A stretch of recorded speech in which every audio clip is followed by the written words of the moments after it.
अस्सलाम वालेकुम स्टूडेंट्स, उम्मीद है आप लोग सब खैरियत से होंगे। आज जो हमने पढ़ना है वो है पार्चा बाफ़ी के रेशों की अक़साम और ख़ुसूसियात। पार्चा बाफ़ी के रेशों की दर्जाबंदी। पार्चा बाफ़ी के रेशे मुख्तलिफ़ ज़राए से हासिल किए जाते हैं। मैंने आपको पहले भी बताया कि पार्चा कपड़ों को कहते हैं और बाफ़ी बनाने को। कपड़े जिन रेशों से बनते हैं वो रेशे मुख्तलिफ़ ज़रियों से हासिल किए जाते हैं और उनके ज़राए की मुनासबत से उन्हें मुख्तलिफ़ अक़साम में तक़सीम किया जाता है। कुदरती रेशे, ये रेशे दर्ज झैल ज़राए से हासिल होते हैं। नंबर 1, वो रेशे जो हैवानी ज़राए से हासिल होते हैं, यानी हैवानों के ज़रिए, हैवानात के ज़रिए, जानवरों के ज़रिए, उनको हैवानी रेशे कहा जाता है, मसलन रेशम और ऊन। और वो रेशे जो नबाताती ज़राए से हासिल होते हैं, नबातात यानी पौधों से, उनको नबाताती रेशे कहते हैं, मसलन कॉटन, लीलन। अच्छा स्टूडेंट्स, आप देख रहे होंगे कि कुछ लाइंस के नीचे मैंने पेंसिल से अंडरलाइन किया है। ये आपके ऑब्जेक्टिव शॉर्ट क्वेश्चंस और एमसीक्यूज़ के हवाले से इम्पॉर्टेंट है। आप इसको अपनी बुक्स पर भी अंडरलाइन करें। और साथ साथ मैंने क्वेश्चन मार्क भी करवा रही हूँ शॉर्ट और लॉन्ग के, तो वो आप लोग जो हैं अपनी बुक्स पर भी मार्क करती जाइए। फर्स्ट 4 शॉर्ट जो हैं क्वेश्चन जो हैं वो मैंने आपको मार्क करवा दिए हैं। और अब जो है फर्स्ट जो है 5 शॉर्ट क्वेश्चन वो भी मैं आपको मार्क करवा रही हूँ, बता रही हूँ आपको। 5 जो है वो है कुदरती रेशे किन ज़राए से हासिल किए जाते हैं। तो उसका आंसर जो मैंने अभी बताया है, कुदरती रेशे, ये रेशे दर्ज झैल ज़राए से हासिल होते हैं। वो रेशे जो हैवानी ज़राए से हासिल होते हैं उनको हैवानी रेशे कहते हैं, मसलन रेशम, ऊन। वो रेशे जो नबाताती ज़राए से हासिल होते हैं उनको नबाताती रेशे कहते हैं, मसलन कॉटन और लीलन। ये शॉर्ट 5 का आंसर है।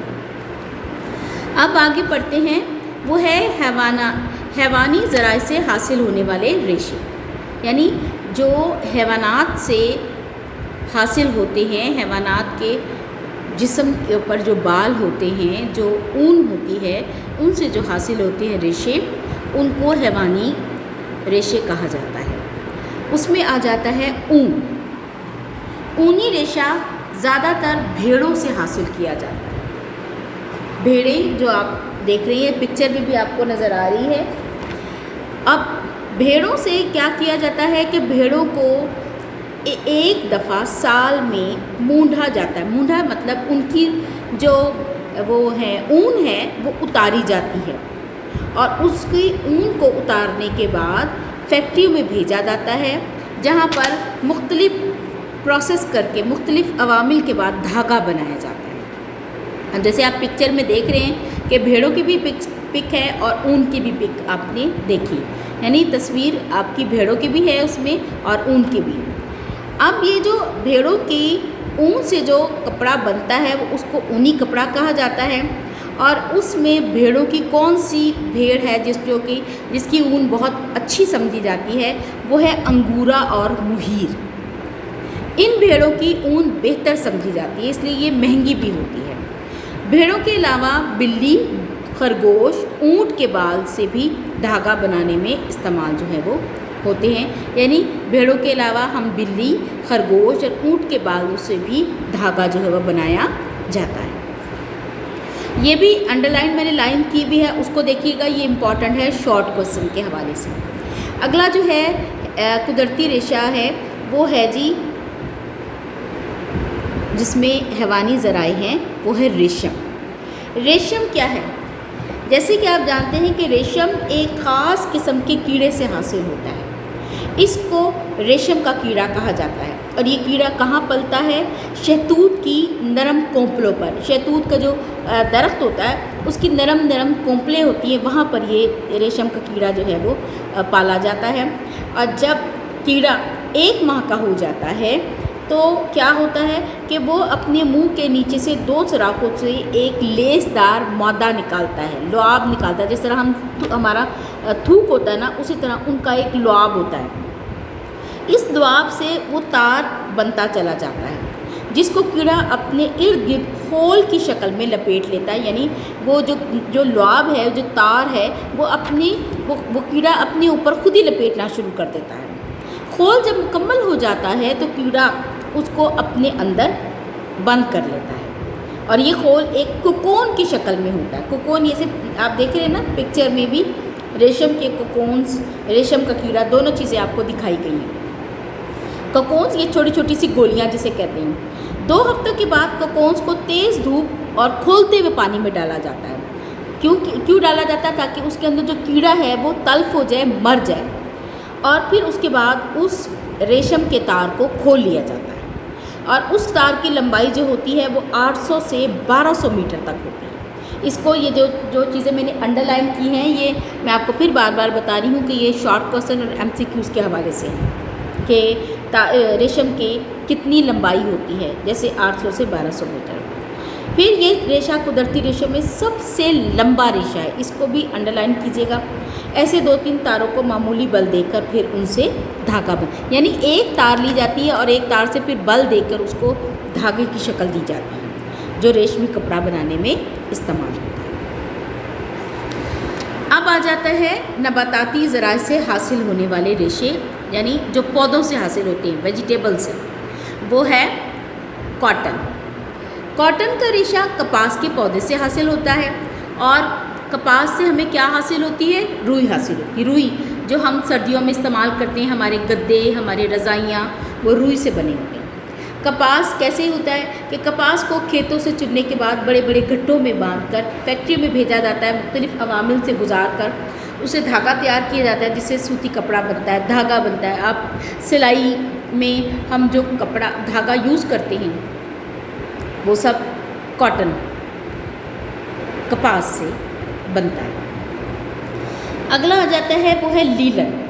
लीलन भी एक ख़ास किस्म के पौधे से हासिल किया जाता है, जिसको फ्लैक्स पौधा कहा जाता है, फ्लैक्स प्लांट कहा जाता है। और ये फ्लैक्स प्लांट क्या है? इसका पौधा बीज से उगाया जाता है, और जब ये पौधा फूल देकर बीज पर दोबारा आता है तो उसको उखेड़ लिया जाता है, और इसको भी बड़ी बड़ी गठड़ियों में, बड़ी बड़ी इसमें डालकर, पानी में डालकर उसको सड़ाया जाता है। सड़ाया मतलब उसको पानी में डाल के काफ़ी देर तक जो है रखा जाता है। जब उसमें स्मेल आ जाती है, सड़ जाता है वो, तो उसको पानी से निकालने के बाद उसको दोबारा सुखाया जाता है, और ख़ास किस्म की मशीनें इसके लिए होती है इस्तेमाल, उसमें डालकर इसका रेशा हासिल किया जाता है, और फिर उसको काट कर यानी उसको बुनाई करके उसका धागा जो है वो बनाया जाता है। नेक्स्ट जो है वो है इंसानी खुद साख्ता रेशे। रेयॉन एक किस्म का मसनूई रेशम है, जिसमें अब ये मसनूई रेशम, एक तो हमने पढ़ा था ना जो रेशम ख़ास रेशम के कीड़े से बनता है, और एक ये है मसनूई रेशम जो इंसानों ने खुद से बनाए हैं, जिसमें बनोले का रवा इस्तेमाल होता है। ये 3 मुख्तलिफ़ तरीक़ों से बनता है, इसलिए दर्ज झैल नामों से पहचाना जाता है। इसके 3 मुख्तलिफ़ तरीक़े हैं और उनके नाम 3 हैं: acetate, rayon viscose, rayon copper ammonium.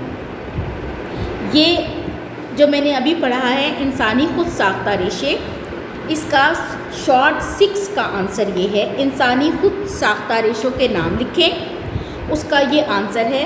Rayon एक किस्म का मसनूई रेशम है, यहाँ से लेकर रेयॉन कॉपर अमोनियम तक सारा शॉर्ट क्वेश्चन नंबर 6 का ये आंसर है।